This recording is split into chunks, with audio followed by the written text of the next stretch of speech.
안녕하세요. 말씀 베이커리 749번째 시간 기도하심으로 시작하겠습니다. 거룩하신 주님 감사합니다. 주님의 말씀을 묵상합니다. 성령님께서 말씀에 조명이 되어 주시옵소서. 우리 주 예수 그리스도님의 이름으로 기도합니다. 아멘. 네, 오늘 보실 말씀은 예레미야가 3장 1절에서 18절까지의 말씀입니다. 나는 하나님의 진노의 몽둥이에 얻어맞고 고난당하는 자다.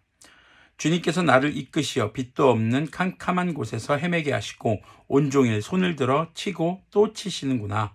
자, 지금 여기서 나는 바로 예레미야를 말합니다. 예레미야 자신이 지금 고통을 받고 있다는 겁니다. 사실 하나님은 예레미야를 심판하지 않으셨습니다. 유다를 심판하셨죠. 그런데 예레미야는 유다가 겪는 고통을 자신의 고통처럼 표현하고 있습니다. 자, 이것은 지금 당시 예레미야가 그들의 고통을 전적으로 오롯이 느끼고 있었던 것을 우리가 생각해 볼 수 있게 하는 것이죠. 자, 4절 보면요. 주님께서 내 살갗을 약하게 하시며 내 뼈를 꺾으시며 가난과 고생으로 나를 애우시며 죽은 지 오래된 사람처럼 흑암 속에서 살게 하신다. 내가 도망갈 수 없도록 담을 쌓아가 두시고 무거운 족쇄를 채우시며 살려달라고 소리 높여 부르짖어도 내 기도를 듣지 않으시며 다듬은 돌로 담을 쌓아서 내 앞길을 가로막아 길을 가는 나를 괴롭히신다. 자, 심지어는 기도도 들으시지 않습니다. 기도도 응답하지 않으시고 가는 앞길마다 가로막으시고 무거운 족쇄를 채워서 지금 움직이지 못하게 하시고 살려달라고 소리치는 소리에도 외면하시는 주님의 모습이 등장하고 있습니다. 이런 모습을 보면 주님이 굉장히 두렵습니다. 무섭습니다. 그런데 주님께서 이렇게 하시는 이유가 무엇이었습니까? 주님께서는 참을 대로 참으셨습니다. 더 이상 그들을 내버려 둘 수 없었기에 주님께서는 이렇게 회초리를 들어서 그들을 심판하시는 것이죠. 그 심판은 너무나도 견디기 어려웠던 것임을 시인은 지금 표현하고 있는 것이죠.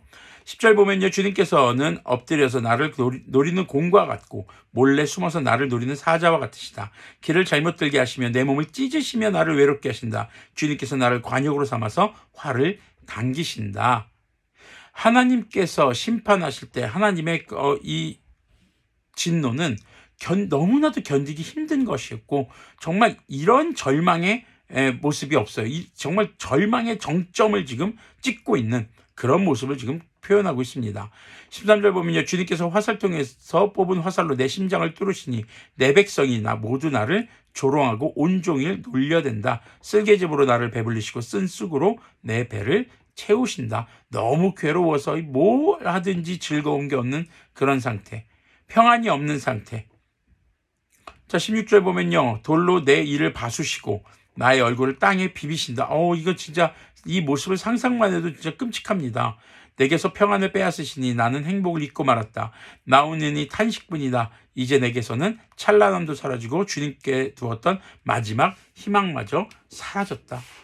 주님의 심판이 얼마나 무섭고 두려운 것인가, 얼마나 끔찍하고 절망적인 것인가를 지금 1절에서 18절까지는 표현해주고 있는 것 있습니다. 예레미야는요, 당시 하나님의 백성 유다 사람들, 남유다의 사람들, 예루살렘 사람들이 겪는 이 고난을 자신의 고통인 것처럼 표현하며 그리고 그들의 절망을 오롯이 느끼고 있습니다. 지금 예루살렘의 모습은 절망의 정점을 찍고 있습니다.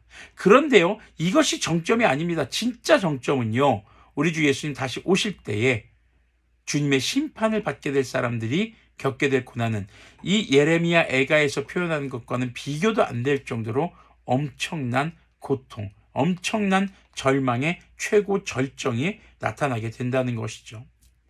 우리는요, 이 오늘 말씀을 보면서 지금 주님께서